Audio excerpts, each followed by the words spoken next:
Hamburg aus dem Neumüll. Und da wollen wir mal sehen, wie die beiden, das ist ja nicht so weit von Mönchengladbach, Eindhoven in etwa, wo sie herkommen in Holland, auf ihrem Chevy. Haben sie eine 42er Zeit gefahren, da muss noch einiges wachsen. Janik Ulrich, die 606 auf Kurs. Ulrich und Jannik Riese, die beiden Ahrnataler vom KC Kassel, die Hessen auf dem VW Polo.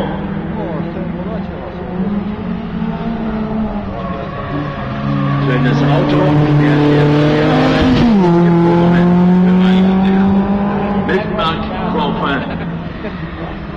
mit der 619 die Bad Sodenthal-Münsterer auf einem BMW 318 und mit der 601, das ist der Pinneberger, das ist der Wolfgang auf Mercedes-Benz.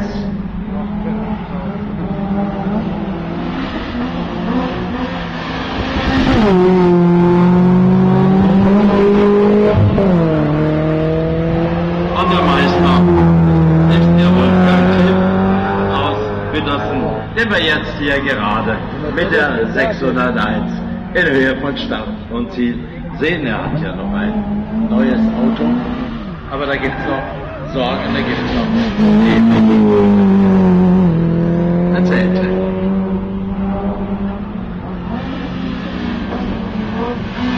Wo wir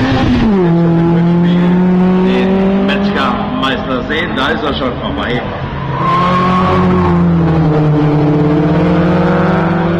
Wolfgang Kilp, der Tobi-Spezialist der letzten Jahre, der immer wieder mit guten Ergebnissen aufwarten kann.